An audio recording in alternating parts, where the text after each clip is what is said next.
Samoa's natural waters are special. Something goes in there, comes out different. Natural Samo water, the taste of nature in a bottle.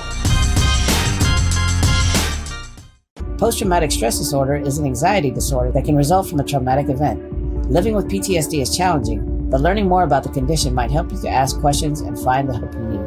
To learn more, visit our website at www.asalliance.co or call 684-699-0272. Skipper Tuna is the healthier choice for you. It's nutritious tuna flakes, packed in easy open cans. Get hooked on the great taste of Skipper Tuna today.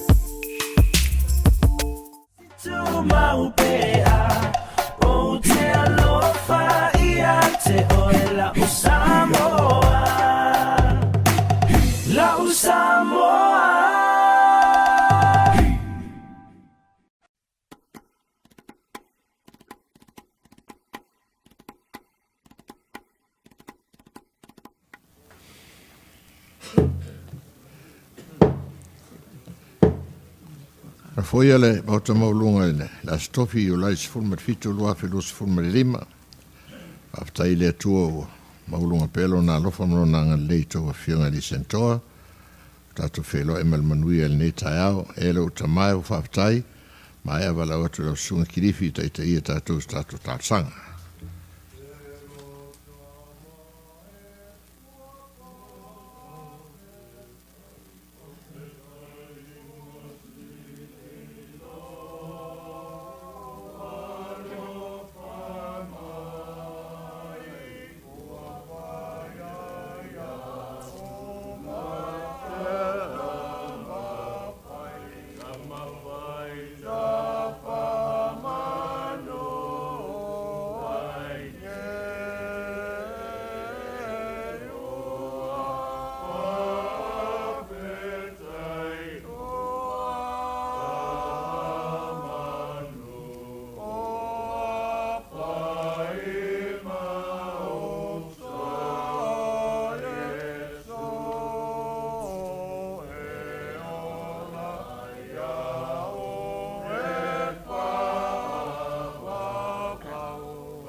Suafa o lo tātou o li o Iesu ke riso. Whata lofa tua i le pa ia ma le pau o le maota i le nei tae a fau. So i fua manuia i lau o fionga le Palestine. Ia tainane fo i lua manu le maota i au tau o fionga i sene toa. Manatu a vea ia le saunanga o pa ua le fionga le tai komiti i le nei tae au. E anga tonu ai le maota i le lanto i le tai ma le lanto i le ea. Ai beise fo i le lanto i le ala i le temi na wafa. Vala valai o na le wha moe mo manua. O pa ulu sa unanga e wha aftaia le alofa o le atua le manutia o le soifua de whembala ngai. Ia o taita ina manuia i le nei tai au fau, wha aftai. Ia o le atua le vaia o le atua i le lei. Na te au maia le malosi wha fau. I ma malu o le maota. So ni fo i ia lunga o le ngā luenga. Ia e le ngata fo i lea na te tau toa luaina so tātou le ato toa. La fo i lea tua ngā luenga o le nei aso ma se toenga o te toe sa valinga o le nei vai aso. Ia pule ma fai mea o ia. Ia manuia ngā luenga wha solo o le a tātou wha maua lalo i le tatalo. Vi ia lo walofa ta mā lea ngā le lei ina tele. Fei loi fia au na i le nei tai au. Te bao le atunu na e te tofi ma wala uina o na o le wha moe tele o lau whai ngā malo. Mātou mawhau whau le asona lafi sa whea whioa i lunga o le ea o le sami o le lau ele. Sa tā pua i fo inisi i nei. O lea ua e whaia le tai au fau ma tai au fia. Ina ua mātou whesela whai manuia. Manuia fo i le wha moe.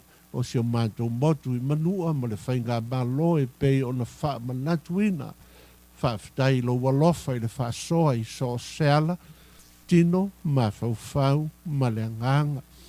Mātou i vi i foi ma le loto fia, mātou maua foi i wha mtalanga, o lo manuia foi le to e sea o lau au na sene toa, a o sa ili le malosi i le tino i atunu e mamao. Mātou whaafetai ta mā i lau tau singa nga le lei so se mea. Ia, vi ia lo walofa o na le nei fwoi tae au. Sa whaasoa ma whetu wha i le lei o le atunu. Tau ma whai iai au na ina ia tūlanga le lei ma ato toa ma nino mea uma ina ia soi fua manuia tangata o le nei whai ngā malo. Mātou whaafetai siri i mea uma ke riso. Le tau langa e tasi ai afe na e tapena ina mo i mātou uma tai tō tasi. Tui nātu leo fia i le nei tae au, o la mātou lava tatalo whai pēr, mana wa mai ai ala i le nganga. Se i whaatumuina le maota i lo malu ma lo siri ese. Pa i lau whesoa soani i le so i fua tautua o au na nei. Lau au na Palestine mo na whaiva whātai tai. E ui lava ina ua masani i o na tiu te whai. Mātou ta tālo lava e whātalitali, ma whāmoe mea uma i lo na atoa toa. Ina ua e whāta māo a inga ina i le tino i le mawhau ma le malosi. Mātou ta tālo i a whāpena fo i au na nei, le maota ua e totofi mo le atunu. O mai le file mua o lau fio, Mātou maua le toa malie ngā ruru e ai ma le loto fia. Whamanuia le tāpo inga nai tina ma inga o lo whamuri mai tu malo. Mātou te tālo fōi mo le atunu ta mā. Awa e te tū la fōi. Le au ngā ruru e o le tangata malana o lo whai. Wheta lai mai pēr i o mātou loto. Mātou langona le ngā ruru e ai ma le whamaoni. Ma o foi natu so mātou wola e tau tuai e vivi i la ua fio i le mea wo o iai le malosi. Mātou ta tālo da mā le li ie a wai te tu la fo ina le nei atunu. Ia e alofa sao nga le mu yo wa au nai fili ma whaala lave o mai. Te tālo pēr wha manuia le tāpo inga a le atunu. Yo mātou ta māma tina ua mātou tua i le tino se iau o lava i nai whanau. Mātou wala au ia i lantou o lo whanau noa leli ie. O ua au e mawhana whana e lau tele, e mawhai o na sapo ai taimi whaingata ina ia wha mawhana whanaina i lantou wa tuua. Mātou mana tua i le tatalo e o loo mauai mawhitianga o le tino o lau ngasa ngase wa pesi. Ta mawhi soa soni mo i latou uma. O a whaingata o le alunga o le nei whainga malo au e te tu la foa. Mātou whalangolango i lau taitainga e lava lea matatoe e ato toa ai mea uma. Mātou tatalo, whamangalo ni o mātou sase, wa e sila fia lava lo mātou nau atu. Ai ma whaifoi o na vea lo mātou nau atu. Maala mātou te sasi ai. Mātou whamaua lalo, whamangalo i mātou uma. Ia o le mātou tatalo lea tu i nā tu whatasi ma le manao lilo le tangata lava ia. Lea li ie, whaia lau whina ngalo lofa. Ai le o mātou loto e ala i lau suafa Iesu. Amen. Whaia tusi tawalau. Tui alu luu, vai mili tui alu luu. Mao fa umangongo. Misa ale fua Hudson. Utu sila poasa. Ngau te ote pala ie to fau. Buangu tia tau oa. Tongiola tu la fono. Pona usuia Lucy pona usuia. Tua olo manaya fruen. Fano Shimasaki. Alo Paul Stevenson. Levu sa Yosia. Mangalei longovii. Tuana itau malaki Tongiola. Le atu levao asifoa. Sii no ese taetafa. Olo uluao le tuli. Noa fai mafili vai. Sfulma fitu fatasi meltaeo nei. Sfulma leono fatasi meltaeo nei to tasi to luele o waiwa. Mawa no mele whanga e tatonga luenga masani wheru tustaro to oto. Talo to oto Si la melu lua au aso fiunga fono. utu. Ya tu ni tai au, ya lam no lo fiunga presidente pa il fondo, tu le hatu man fa lalo fa.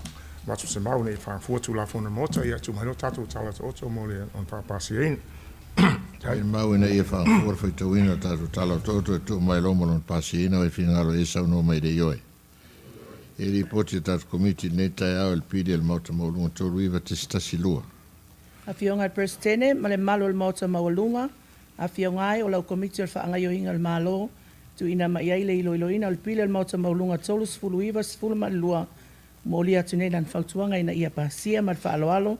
A fionga Tongiola tu la fono tai komiti. E unga fono el mauta maulunga tolu iwa te si tolu wha. O se ngā whono al mauta maulunga i wha amauni ai tō whinga ar kovana o le sunga i atapasalaia ma anea whainga e avea ma wha aton sili o le mtanga luenga o paka mamlaita alo. Fionga noa la tuatu e le unga fono lea le unga fono el mauta maulunga tolu iwa te si tolu lima. Se ngā whono al mauta maulunga i wha amauni ai tō whinga ar kovana o Nathan i lawa e avea ma wha aton sili o le mtanga luenga o ala manuia o le sami ma le vau matua. Lau fionga whano la tuatu e le unga fono lea e unga fono el mauta maulunga tolu iwa te si tolu ono. O se ngā whono al mauta maulunga i wha amauni ai tō whinga ar kovana o taua i Safune ni Walama e Penesa Taifane fain whaton sile o ofisa o fuafuanga o Prokalama Male Paketi. O whianga utu la tō tele unga whono lea o e tatu whaitonga lua ni tai ao. Pira mauta maulunga tōru iwa tosi tari lua i leona. O se pirimos tu la fono e saunia ai le otometi o wha mawai o sui filifilia o komiti whaafoe i le wha mutaina ai o ala tau au onanga Male Malo Amerika Samoa. Ripoti komiti ina ia pasia. Whianga Tongiola. Senhor Presidente, Manuel Mota, ua umona fonga tato komiti ao nei tai ao, ia ma siringia fo ia tato mo mau pe ona au mai, finngalo komiti ina tu ina mai loa i luma o le whaitaunga whaalua, maulo na whapasiaina, o le mau, te lia li poti al komiti e whaitaunga whaalua, na whaaloalo. Utu lau whianga utu. Tu le asu man fa lo na su tau o tele nim tau pu tu le watu ni a fa lo ina le fingalo le te committee ne fa pasien nim tau sai O e whingara taria le ni potu komiti e whaitaunga le whaalua si mai o tau ao. O pasia tatu mauta ma o mamafo i ma tatu kalena o te me folfolanga. Lau fionga levu? Whakaia kura, roa whionga pleskenge mo le avangoa. Kula i o le whamanga kwafu le kako i reo longa lea kai au. O le awhalawalu. O le kako whakongo o le Public Works. Whakongo o le APRO. Ia ma le Chief of Staff o le mo kai au. O whamanga ku kako mo le mau, ma le whara lava. Nā teimi levu awhalawalu? Awhalawalu. Ia. E sisi e tatu folfolanga. La fionga kutangiora so me le fionga ya utu, so me le fionga ya ngauti, leoti. Fionga Presidente Malu Mota o tulai e whatulangane whamulmole sunga le whilautusi le pili o Mota numela toluiwa tesi lima. Mo se iloilonga le stofir vai aso asau le afo le valu. Ia, wala awinai le official mtaptau Samoa, ia masui foi o le official Kovana. Ia e tusol tulafono tau whaofi dea, ia e mo le palo taina SS o Tofi. Kovana ma lutena Kovana. Ia ma whasalau foi o e fia mori maulu nei tulafono tau whaofi mai le atunu. Ia, whaeno wha mori mai ni o lato manatu i le tatou ofisa lea e ngafa ma sota inga ia wha internet ia po o le tala mai fwoi o ao e moni mau pe a whini ngalo iai mai whaaloalo. Tai, lau fionga utu. Tu la no. Tatu lau o mo le no ifu la sa swa no nava yaso mo le mo confirmation al tatu paketi lea tu riba te si to luono. Isa so la so nam no. Ja, we ngala sulu. Karao. Mole. Si melo au na oti. Au te oti. Si melo au po lo fionga noa. E lo fionga Presidente ma le Malu Mota. E fo sanga sunga falau tusi mo le sele o paka ma malata alo leo. I fo se manatu e. Ia leanga o lewa. Ia tūlanga i o te tomau te laso lulu mai ia kui fo laso waleile. A fo le valu pe a. O laso le pe a sopor so i fua malora. Ista iau. E whai ang whaalua hearing laso le Ia, whakau. a whapela o marisi so marisi e whangai whai rei o kui fo laso kapu lulu. Laso lulu i le. Ia, whaftai. Le fionga i anga teote. Whaftai lo whionga Presidente mo la wanoa. O tua no le whalinga pēna sano i eilo o whionga te mo whando. Ia i o lero suaile te komiti. Ia no le vai sa malanga i o mangua. A o le melana o mai o no tarsanga o tūlanga o iwhan mai. O ia msalo le sila lea a wala i o na whapea le tumu o le. Al whanmai e awi karache whai e tatou whamui moenga. Ia na lea o le poro lea e a whale tonu. Tau sanga i la so e stofi. Ia e a mai ele po de se i tatou solo pule. Ia po lal tūlanga lo i e whale mai wai le whaingo fie. Ia mar wharo tele. Tai. Lau fionga whano. Se mo le vongo, le af ma whaaloalo. Paka sanga kun lau pea vongo la so lulu. Aso lulu lau e ingoa. Ia wa leo sa ngo mail plesengi whainga whaadua ia. Lua panole aso tarile, ia wa lua whai longa le aso tofi. Ia kua kula las whali. A whalwaru tatou i ringa o manei, a?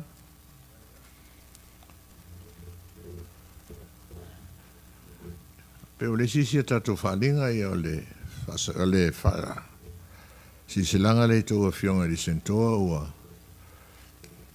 tarsanga maila na fionga di sui Presidente tō a fionga di sentoa. Ia wharo tō whinangalo maali di e mwhaino tō au wai tu ai tatou au atu umatai au le aso. E watu ai so soni al mauta mauluka. ta pena maila na fionga male. Mena o talo toi to fionga i sento e ba nei tato o tai ao le venga tato si. Ale ta sanga maila na fionga le superstene. A pene si tato fulfulanga ia lea. Fo le talaina o tato mauta ili. Le aso tai ao pe a uma tato ilo longa. Lau fionga ki refi whai o tato fontanga sa tato talo. Tato whai o te talo. Mai a ngā luenga, whea ngai le nei tai ao o lau maota i le nei tu aso.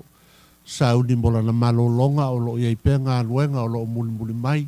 Ta mā, mai ele manuia ma le file mu, o le lofa tele o le atua lo mātou ta mā, e lofa saide o Yesu Keriso lo mātou whaola, ta ina pē i mātou e le mana o lo wanganga sātu mau le mauta ma le atunu, nei e o le whaavavau lava. Amen. Ta ponia la fia mol nei aso.